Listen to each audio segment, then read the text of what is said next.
welcome back or welcome now. Um, Welcome to the Inner Lyric Summit. My name is Eloah, and I'm just so excited for this session. Um, Casey Jean, is that how I say your name? Please. It's Jean, but you're not the Jean, first one to yes. say.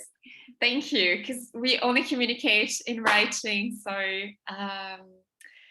I'm so I'm so honored to have you. So you were introduced to me, your Casey Jean was introduced to me by one of my colleagues at this business mastermind that I'm a part of. And I get a sense that both of you are so in tune with your bodies and so in tune with the sensual experience of the world. And for me, that is so much what self-love is about. So I'm going to straight away give the floor to you, give the stage to you, to welcome all of us into a little bit of your home and world. Thank Yeah. you. Thank you so much. Thank you for having me, and I'm excited to be here. I really want to respect time, so I'm also gonna just dive right in. So, hi, thank you guys so much, and that goes for you that are here live, but also anyone who's catching this as a replay. Welcome, and thank you for making time for this. So as you just learned, my name is Casey Jean, and my friends call me CJ. You're welcome to do the same. I'm an herbalist, and I'm the creator of Jean's Apothecare, and that's a body care and lifestyle brand really rooted in helping you nurture your body and your mind on the daily. I use the tools of course, herbalism, but also mindful living and yoga in my work. And so in this session, it's kind of a mini session. It's going to be part lecture and also part experiential. And so in this session, I'm not going to share with you a concept that's new or flashy. It's something that I believe that you're going to know to be true. You already know the importance of, and yet it's a concept and a practice that we all need to be reminded of. Can you guess it? It's the concept of taking care of ourselves, caring for ourselves, being our own caregivers, self-care. So I'm going to take it a step further though and adding in herbalism. And so we can consider this herbal care. You with me? So again, logistically speaking, we're going to split this time. Some of it's going to be lecture. I'm going to tell you my story, kind of how this came to be, why I'm so jazzed about it, and why I think you should too. And I hope that you are, and maybe this will spark and ignite that passion for you. And so we'll do that. I'll be talking. Please interact in the comments. I'll be checking as best I can. If you have questions, I'll do my best to answer them. But if not, we will continue to connect after this session. Okay, and then we're gonna make something. I'm gonna help you make a herbal creation. It'll be a body scrub, and then I'm gonna send you on your way. You're gonna play around, and then we'll come back. Ideally, that's the goal. If I don't talk too much. Okay, so self-care. Why is it so important to me, and why do I think it should be important to you? To express that, I'm gonna take you on a little journey. So before this was my career, I was a nanny. I was a live-in nanny here in the United States. I worked as an au pair in Australia. I actually worked for a family. One of the families was a mixed family of British and South African. So I love hearing your accent, by the way. And so in that time, it's about 8 years, I helped raise newborn twins until they were toddlers and ready for school.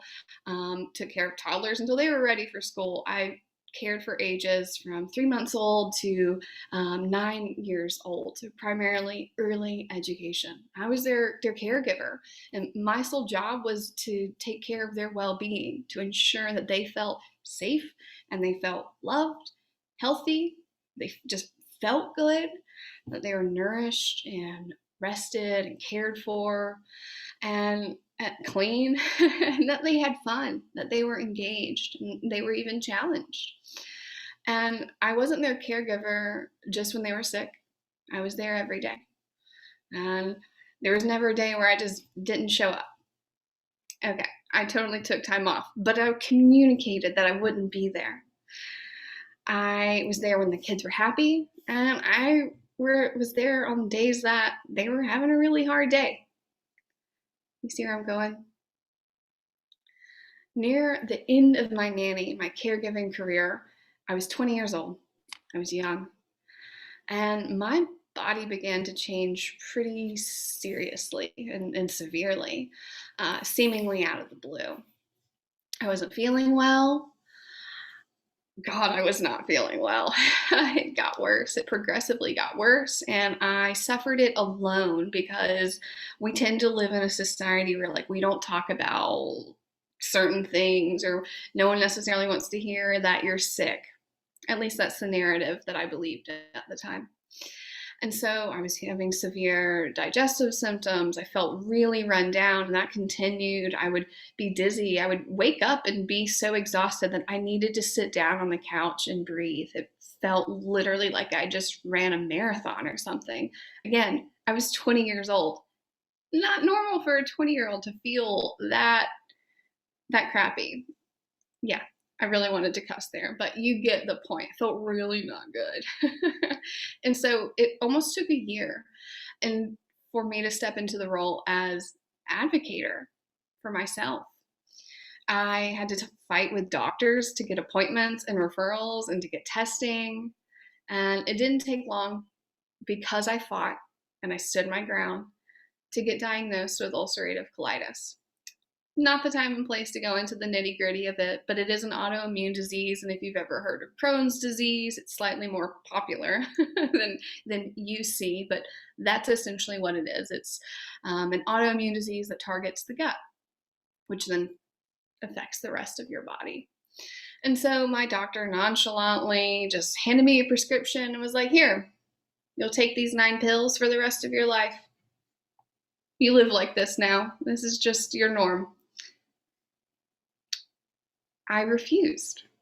I was 21 then, and I was sick and tired of being sick and tired, and I did not agree with the life that was just prescribed to me. I didn't agree that this was just how it's going to be. Something in me said no. There has to be another way. And at that time, I literally didn't even know what the other way was. I was not in tune with holistic medicine or plant medicine or anything like that. I just knew I deserved more. My body deserved a fighting chance. And at least with some effort, again, whatever it looked like, I didn't know at the time, that I thought I could at least feel better, or I could at least try, right? And so I want to pause for a second and say that I am not anti-medicine. I'm not anti-conventional Western medicine. I think it has a time and a place. And honestly, using a natural approach and conventional medicine in combo is really a great way to be and a great way to live. I'm also not claiming to have cured myself. I still have ulcerative colitis. But here is what I am saying. I realized that I deserved the same level of caregiving that I gave those children that were under my care. I needed to show up for myself. My job needed to be my well-being, ensuring that I felt safe and secure and loved and healthy, that I felt good, felt well and nourished and clean, and that I had fun and I was engaged and challenged. That's what got me here today. This is why I'm so passionate about how we live and how we care for ourselves, and that it's our job. It's our responsibility. Self-care has become such a buzzword, but oh my goodness, it's our job. No one else is going to be able to do it for us. No one knows us like we know ourselves. We owe it to ourselves. And I've learned this the really hard and painful way. The expression I'm sure you're familiar with, that you can't pour into someone else's cup if yours isn't full. I know that. I've lived that very, very really. And so we can't give to others. We can't even live our own lives as vibrantly and fully if we aren't feeling good and well, if you're here, I'm pretty sure you know the mind body connection. And so I don't have to go down that route just yet. You know, when we feel good, we're going to do more, we're going to be more, we're going to show up more because we feel good. And the times when we don't feel good, our mind goes to not so pleasant places. We say narratives that aren't true but feel true, right? You know it, you felt it. Um, I had to learn this the hard way. And in that, I've learned that the best care is preventative, not waiting until something is wrong. And it might not be as drastic as receiving an autoimmune disease diagnosis like me, or it could be. It might also be just like more of our common daily companions, I'm going to call them, like stress and overwhelm, burnout, a common cold, anxiety, depression, right? All of those. The best care is preventative. We don't wait until we're so burnt out to then finally do something for ourselves. Let's get into a practice of taking good care of ourselves as we go through each day, every day, so that we can continue to not only show up for ourselves, but also those people that we love, all the things that we love. And my worst, when I was really sick and literally laying in a hospital, again, at 21. At 21, I was supposed to be like thinking about boys, kissing boys, having fun, not laying in the hospital. I couldn't do much of anything. I was in so much pain. And so, yeah, are you with me?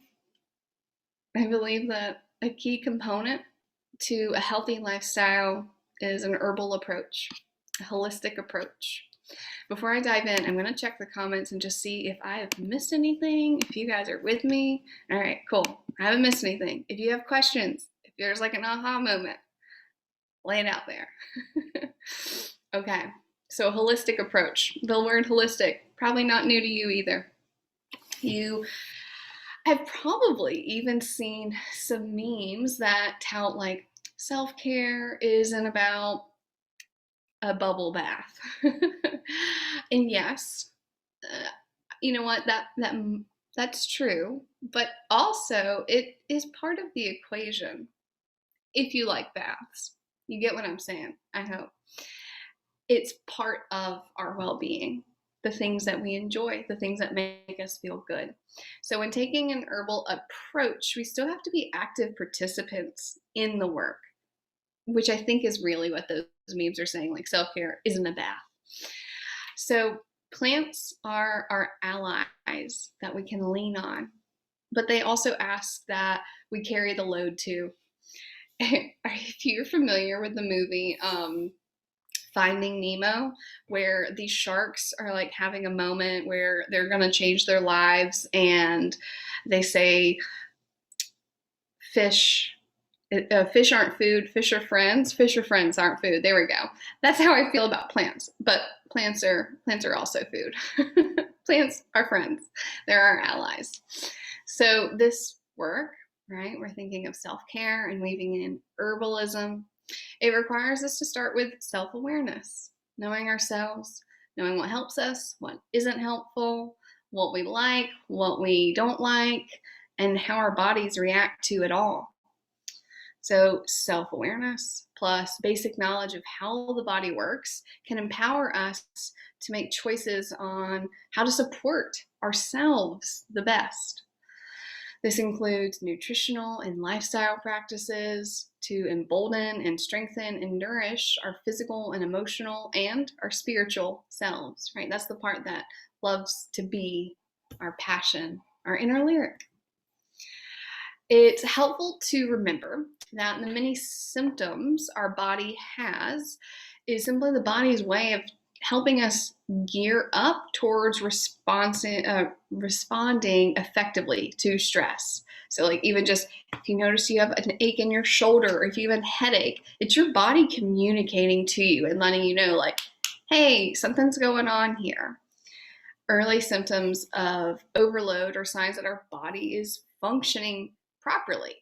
And that's a good thing. If we listen to our body to discover what our stress triggers are or physical triggers, our body, and well, let me take it back, and how our body and mind responds and what makes us feel less stressed, then we've made the first steps into self-care.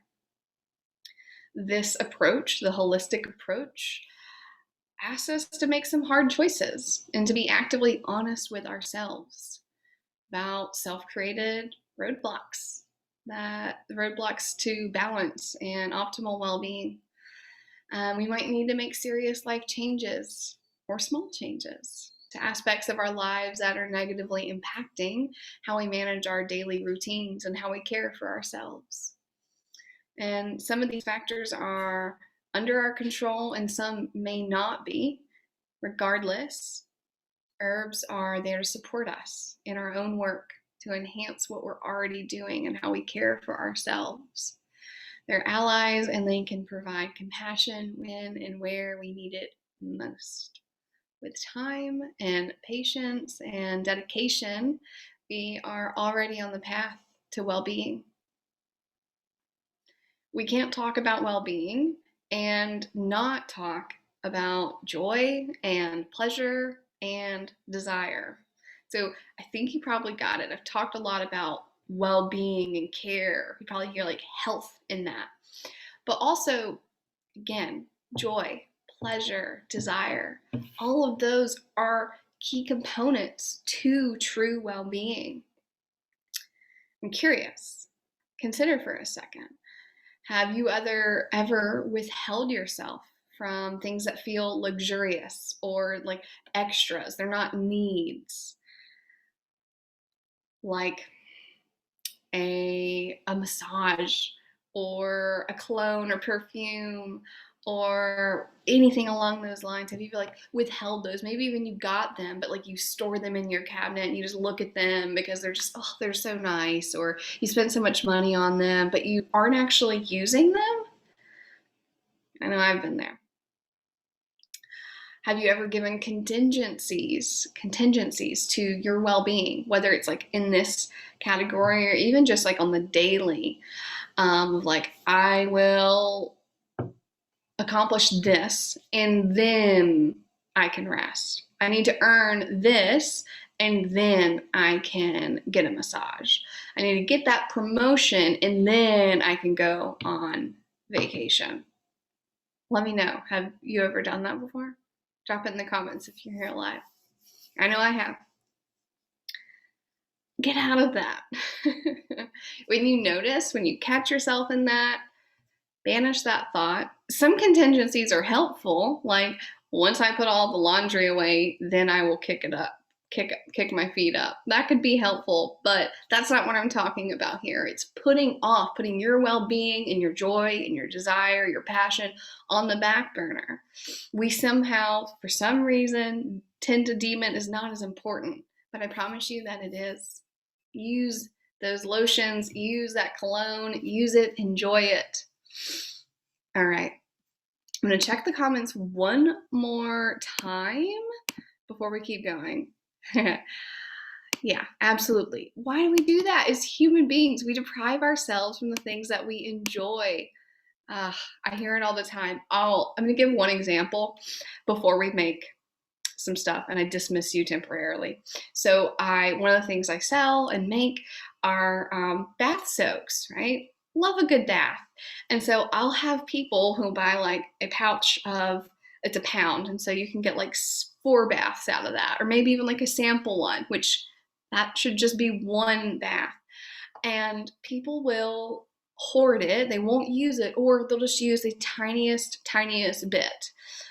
Again, for whatever reason, because we tend to withhold ourselves from and like hold ourselves back from what we really enjoy and those luxurious feeling things.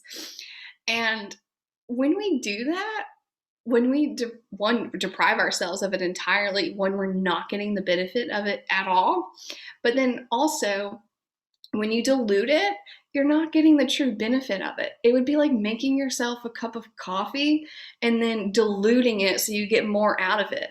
That would taste gross. You would not get the experience of the coffee or the tea or whatever it is. And so if you find yourself doing that or something along those lines, I'm going to call you forward and call you out of that. Okay. Awesome. So I am going to, yes, light the scented candles. Exactly. Okay. I'm going to slide my computer back so that you can see. It's time to make some stuff. Okay. I'm going to give you a brief tutorial and send you on your way. This is a really, really, really simple DIY body scrub. It's really simple because it's stuff that you have in your cabinets already. And so with a scrub, you can make it with salt, you can make it with sugar. This isn't the time or place to go into like the nitty gritty of why you might use sugar or why you might use salt. To keep it really, really simple, sugar, the particles are a little bit smaller, and so it's going to be less abrasive. Whereas salt, the particles are slightly bigger and more coarse, and so it's really good for especially places that have really dry skin. Looking at you, feet. You don't want to use a salt scrub on your face. I really wouldn't even necessarily recommend a sugar scrub on your face. It can still be pretty abrasive as well. So I'm using coconut palm sugar, and honestly it's because I literally have this in my cabinet. You could use brown sugar, you could use cane sugar. I don't necessarily recommend using a really processed white sugar just simply because it's super processed. But look, if that's what you've got in your cabinet, use that today. And then the other piece, if you have salt, sea salt, any type, any variety, except for really coarse particles, of course, because that would be insane. Don't use that. But same thing with like overly processed sugar. We don't really want to use like iodized salt either. Again, use what you have. So for this recipe, we're going to use a half a cup of sugar or salt. Use what you have. So if you already have stuff, which I kind of doubt if you have things already, you can make it with me now, or you're about to have a break for just a little bit during this session so that you can then make it and come back. Make it, use it, and then come back. Okay, so we've got a half cup of salt or sugar, and I actually need to grab my oil. It's over here. Same thing goes. I am literally using things that are in my cabinet, not pulling out any of my special herbal stuff. I'm using sunflower oil. What I love about sunflower oil is that it's highly absorbent. It does not clog pores. It's high in vitamin E, which is an antioxidant, and oleic acid. So it also doesn't have a ton of a smell. So I'm going to use sunflower oil. Olive oil works, avocado oil works. Coconut oil, not as much because it's solid. So 1/2 a cup of salt or oil, and then 3 to 4 tablespoons of oil. I know that I also personally don't love when there's a range in a recipe, but here's why there is a range. So 3 to 4, I just added 3, and now I'm going to stir it up and see how I like the consistency, because you can always add more, you can't take it away. So when you're making this, one, you want to make sure that you get the oil really throughout all of the salt or sugar, and you'll know that it's ready when it kind of clump together. You will likely have some leftover from this, and for that you'll just store it in a airtight container. Okay, so I'm gonna test it real quick. Let's see. Kind of hold together. I think I want to add 1 more tablespoon. So from the formula I'm doing, it's going to be 4 tablespoons. The cool thing when you're making it yourself is you get to figure out the consistency you like. There's really no right or wrong. If you do have essential oils or something like that, I'm actually going to invite you to not use them and to just really see what it's like to use something really, really simple. salt or sugar, and the oil. Okay, yep, that's a great consistency. Mine is brown because the coconut sugar is brown. Yours is probably going to look a little bit different depending on what oil and then what scrub base that you're using. Okay, so if you're here with me live, it's well, I'm on Easter time, so that's what I'm going to use. It's we've got 20 minutes left. 8:40 a.m. Eastern. So we're going to say take the next 15 minutes. Come back in 15 minutes, so 5 minutes till. And we will then come back. So with your scrub, half cup salt or sugar, and then 3 to 4 tablespoons of oil. If you feel like you want more, if you've added 4 tablespoons and you don't like the consistency, you could add more. Use it however you want. You could simply go to your sink and use it on your hands and work up your arms. You could go to your shower, your bathroom, roll up your pants, and do your feet and your legs a little bit. You get to choose. Maybe you take a full shower. It's 15 minutes, so you don't have a ton of time, but take this time, use it however you want. Only rule is to not use it on your face, and then come on back. I'm gonna mute myself, but I'll be here. If you guys want to talk in the chat, if you don't feel like making a scrub right now and you'd rather just chat, that's always an option too. So go ahead, go, enjoy. I also recommend putting on like some good music or something while you're doing this.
So I don't suppose there's any alternative of if you cannot find sugar or salt in your house. So tell me what you do have. So honestly, this might sound absolutely bizarre, but if you have baking soda, you could actually use baking soda. Baking soda is a very gentle exfoliator, so you're not going to feel necessarily as much exfoliation. Um, but tell me what you do have. Uh, we do have a little bit of baking soda. Okay, Um, that like might be an option. not much Um, though. if you have ground flaxseed, or like if you have flaxseed and you could like put it in a grinder, you could do that. That one is going to be like a little bit messy when you rinse it off. Hmm. Um, Uh, we do have coffee.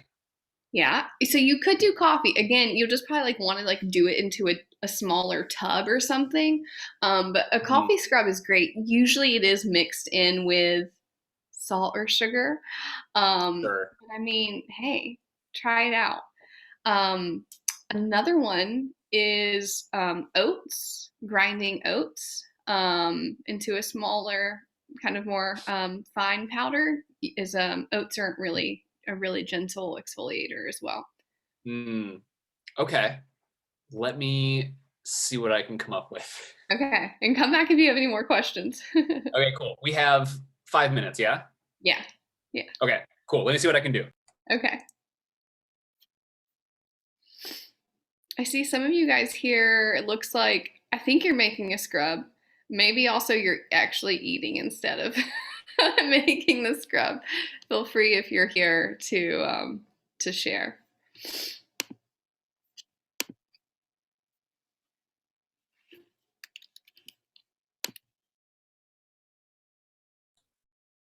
I made a scrub. I only had white sugar though. That's okay. It looks like that. Yep, yep, that looks about right. I used it on my feet. It was great. Yeah. Say more about it. Um, just really, yeah. Just really. Well, I mean, this is Captain Obvious, but it was just really felt so natural, right? And just, I don't know. It was just easy to use, and Yeah. yeah, just really effective too. Yeah. And that's why I wanted to make this exactly, is that it's things that you likely have just in your cabinet. You already have. They're natural ingredients, right? We would eat them. We do eat them. We cook with them. Yeah. And so clearly they're safe for our body as well. And then it's so effective. And there's something that just also feels really nice about exfoliating, of literally getting off dead skin. There's Yeah. not almost, there's kind of a symbolism there of like shedding your old skin and starting new. Yes. It feels really cleansing. It feels nice. Yeah. I mean, if I took some more time, I'd really get all the really sort of harder bits out, right? Yeah, yeah. Uh, And doing yeah, it on a regular basis, your skin will thank absolutely. you. You'll feel good.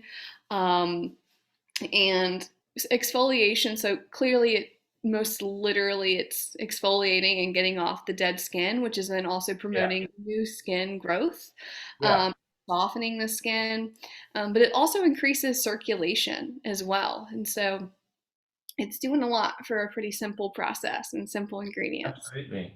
And the oil almost feels like it's, even in some strange way, it feels moisturizing.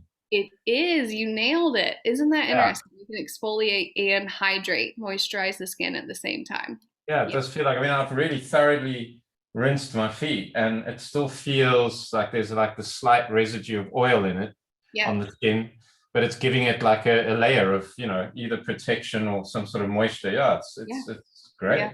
That's awesome. Which oil did you use? I used, I'll get it to you. Hold on.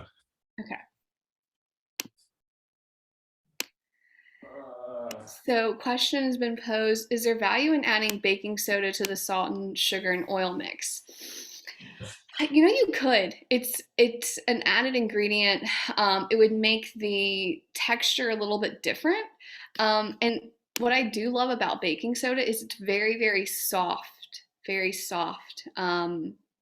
exfoliation. And so you could absolutely add it and even just see how it changes the consistency. Like if I added it to this one, it would probably make the whole experience just a little bit smoother, and just change the texture of it. So you could absolutely try that. And that's one of the really cool things about especially making it yourself is that you're in the driver's seat. It's almost like actually I said almost like it totally is a science experiment. Brings out your inner child a bit as well. And by and large, they're ingredients that are relatively inexpensive and they're easily accessible, which are two other things that I'm really passionate about in providing herbal care. I don't want them to be so expensive that you can't do it and it's not actually a daily practice or a regular practice. Question, would baking soda dilute it or would it give valuable increase in volume? I would say valuable increase. It wouldn't dilute. You would be good. Yeah, it would just add a different exfoliating agent. Yeah.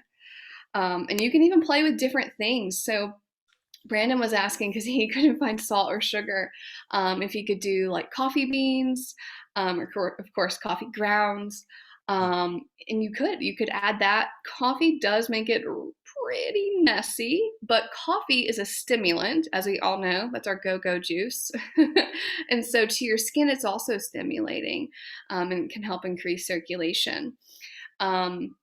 Another one I mentioned is like ground flaxseed or ground oats. Those are other really gentle exfoliations.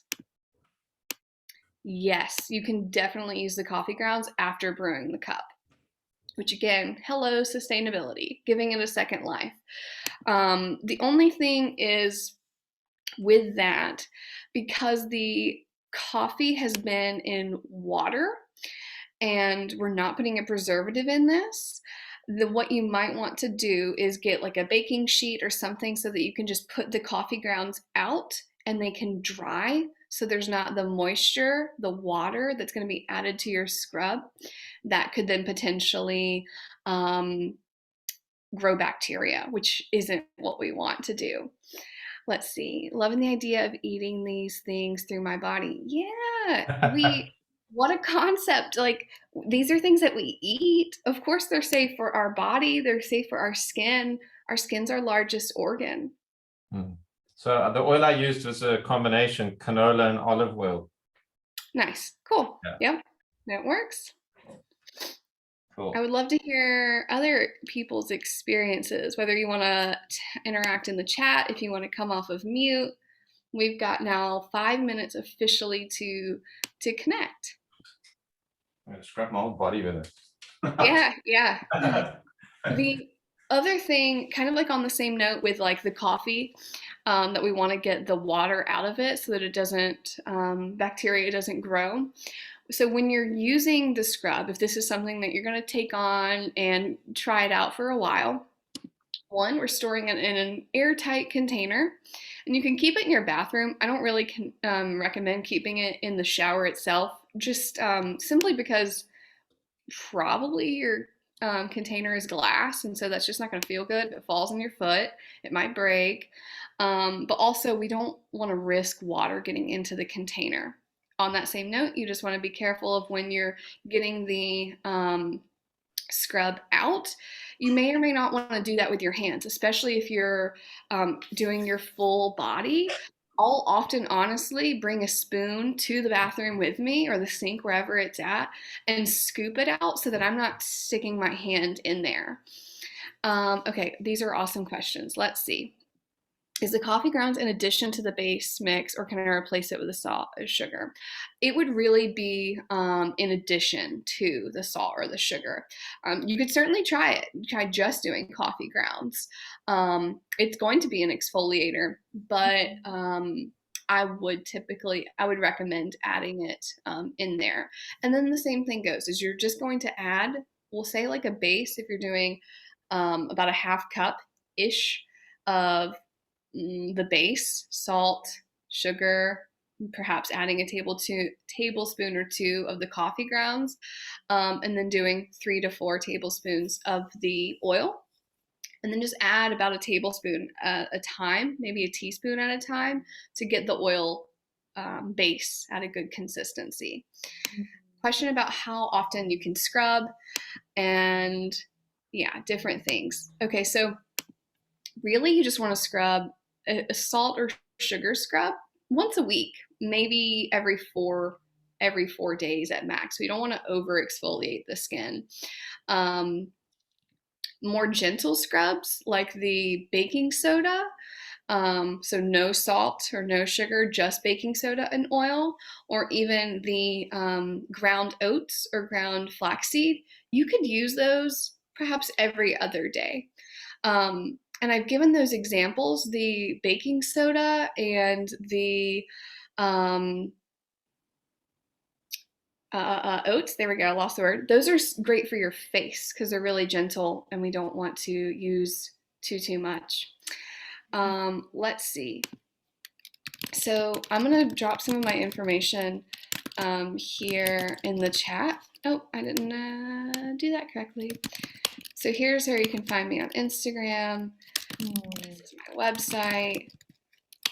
Yeah, and I think for the people that are coming back still from their scrubs, if they want to leave a comment about the experience here in the chat, you can stay with us for a few more minutes. And I just want to say thank you in name of all the participants that are here now and that will be watching.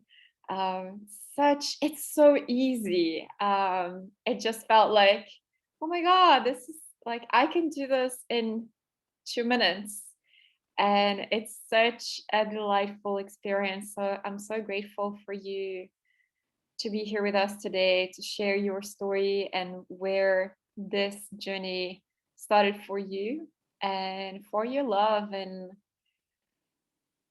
care for yourself, but also for everybody, that we don't have to go through, a very intense experience to start doing these daily love and care actions with us. So thank you so much for being here. Really appreciate it. Yeah, thank you so much for having me, and I really enjoyed connecting with all of you. My information is here in the chat. It'll also be available, I know, through the summit, and so I'd love to keep connecting. Definitely. I'm sure, with the amount of questions we got, I'm sure you're gonna get lots more messages.